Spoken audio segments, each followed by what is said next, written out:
Halo, Assalamualaikum warahmatullahi wabarakatuh. Di sini kami dari kelompok satu akan membahas mata kuliah perancangan dan pengembangan kurikulum pada topik 5 modul implementasi pembelajaran dalam UBD pada bagian ruang kolaborasi. Ini adalah anggota kelompok satu yang terdiri dari Atinur Puspita, Novaliana Wijayanti, dan Ria Septiani. Kali ini, kelompok satu akan membahas pembelajaran menggunakan buku teks.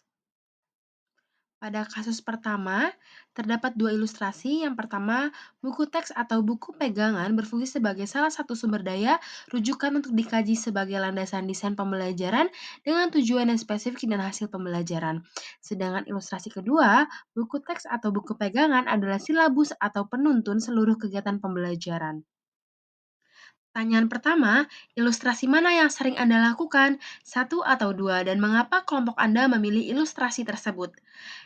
Menurut kelompok kami, ilustrasi yang sering kami lakukan sebagai seorang pendidik atau seorang guru adalah ilustrasi pertama, yaitu buku teks yang berfungsi sebagai salah satu sumber daya rujukan untuk dikaji sebagai landasan desain pembelajaran dengan tujuan yang spesifik dan hasil pembelajaran, di mana buku teks yang disusun oleh guru yang disusun dengan tujuan untuk memenuhi kebutuhan pengetahuan awal peserta didik di dalam pembelajaran. Selain itu, buku juga berfungsi sebagai sumber dan panduan. Buku ini telah melalui proses penelitian yang ketat untuk memastikan dapat digunakan dalam proses pembelajaran. Pertanyaan selanjutnya, ilustrasi mana yang menurut Anda cocok dan sesuai untuk peserta didik kekinian? Menurut kelompok kami, ilustrasi yang cocok dan sesuai untuk peserta didik kekinian adalah ilustrasi pertama.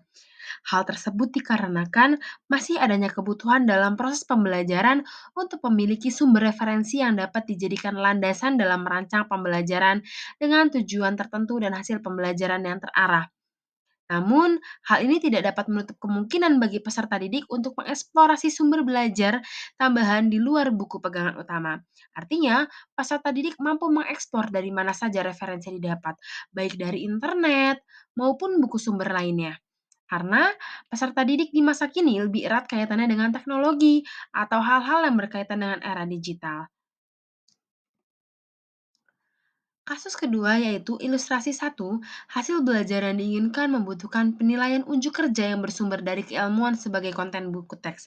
Dan ilustrasi kedua, penilaian terdiri dari tes pengetahuan, sikap, dan keterampilan yang ada pada buku pegangan dan mungkin terpisah atau lembar kerja peserta didik. Namun, masih terkait erat konten buku teks.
Pada kasus 3, ilustrasi 1, buku teks digunakan untuk mengungkap, menyoroti, dan mengeksplorasi pertanyaan-pertanyaan penting dan tantangan keilmuan yang mendukung kinerja inti dalam subjek. Ilustrasi 2, tugas peserta didik adalah mengetahui apa yang ada dalam teks. Pertanyaan penting dan tujuan serta kinerja belajar terdapat di dalamnya, sehingga buku teks merupakan panduan membaca, diskusi, dan persiapan hingga akhir. Ilustrasi mana yang sering Anda lakukan, satu atau dua, dan mengapa kelompok Anda memilih ilustrasi tersebut? Jelaskan. Ilustrasi yang sering kami lakukan adalah ilustrasi satu. Buku teks digunakan untuk mengungkap, menyoroti, dan mengeksplorasi pertanyaan-pertanyaan penting dan tantangan keilmuan yang mendukung kinerja inti dalam subjek. Hal ini dikarenakan buku teks pada saat ini tidak lagi menjadi satu-satunya acuan utama dalam proses pembelajaran. Pendidikan dengan paradigma baru tidak membatasi diri hanya mengandalkan satu sumber pengajaran saja seperti buku. Guru maupun siswa diberikan kebebasan untuk mencari informasi dari berbagai sumber pembelajaran termasuk internet dan jurnal. Meskipun buku tetap menjadi panduan, ada pemahaman bahwa jawaban atas banyak pertanyaan terbatas pada buku teks itu sendiri. Ilustrasi mana yang menurut Anda cocok dan sesuai untuk peserta didik kekinian? Jelaskan. Menurut kelompok kami, ilustrasi yang sesuai dan cocok untuk peserta didik kekinian bisa keduanya. Pada ilustrasi satu juga bisa disesuaikan dengan peserta didik kekinian.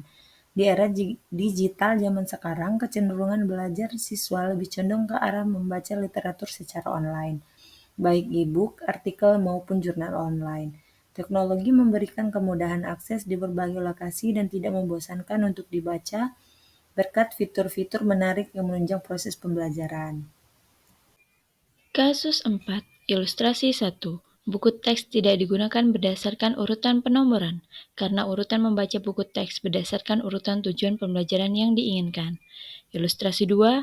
Teks dibaca dan dimanfaatkan berdasarkan urutan penomoran. Pertanyaan pertama, ilustrasi mana yang sering Anda lakukan? Satu atau dua? Dan mengapa kelompok Anda memilih ilustrasi tersebut? Jelaskan. Kelompok kami sering menggunakan ilustrasi yang pertama, sehingga penggunaan buku teks tidak harus dibaca berdasarkan urutan nomor, tetapi berdasarkan tujuan pembelajaran saat itu. Karena biasanya ada muatan materi dalam buku teks yang dibutuhkan atau perlu dibaca, tetapi tidak sesuai dengan urutan nomor halaman. Pertanyaan kedua pada kasus 4 yaitu, ilustrasi mana yang menurut Anda cocok dan sesuai untuk peserta didik kekinian? Jelaskan. Kami berpendapat bahwa ilustrasi pertama lebih cocok dan sesuai dengan peserta didik kekinian. Peserta didik akan memiliki kebebasan untuk mencari dan mengeksplorasi materi pembelajaran, karena tidak terpaku pada materi yang ada dalam urutan halaman. Hal ini sesuai dengan karakteristik peserta didik abad 21 yang menyukai kebebasan dan merdeka belajar. Kemudian, penggunaan buku teks bukan berdasarkan penomoran juga dapat memudahkan guru memilih materi yang mudah dipahami oleh peserta didik untuk diajarkan terlebih dahulu, kemudian bertahap ke arah materi yang tingkatannya lebih sulit. Pada kasus 5 ilustrasi 1, buku teks ini adalah salah satu sumber daya dan rujukan di antara banyaknya sumber belajar. Buku pegangan termasuk sebagian materi dan umumnya hanya digunakan untuk merangkum ide-ide penting dan sebagai landasan memecahkan masalah dan dukungan argumen penting. Pada ilustrasi 2, buku teks sumber primer dan bahan sumber lainnya jarang digunakan, misal tidak menggunakan media massa, media sosial, dan lain-lain. Ringkasan dan konten buku teks diambil sebagai kegiatan untuk dipelajari, didalami, dieksplorasi, diuji, dan dikritik. Ilustrasi mana yang sering Anda lakukan, satu atau dua, dan mengapa kelompok Anda memilih ilustrasi tersebut? Jelaskan. Kelompok kami sering melakukan ilustrasi satu. Menurut kelompok kami, buku teks sangat mudah untuk digunakan dan dapat dibaca di mana saja dan kapan saja. Buku pegangan dapat digunakan sebagai acuan materi dan buku pegangan juga dapat digunakan untuk merangkum ide-ide penting yang digunakan sebagai landasan dalam pemecahan masalah, serta dapat digunakan sebagai referensi untuk menguatkan argumen penting tentang materi yang akan diajarkan. Ilustrasi mana yang menurut Anda cocok dan sesuai untuk peserta didik kekinian? Jelaskan. Menurut kelompok kami, ilustrasi yang cocok dan sesuai untuk peserta didik kekinian di zaman sekarang adalah ilustrasi 1. Ilustrasi 1 menitik beratkan bahwa sumber belajar yang paling utama yaitu buku teks.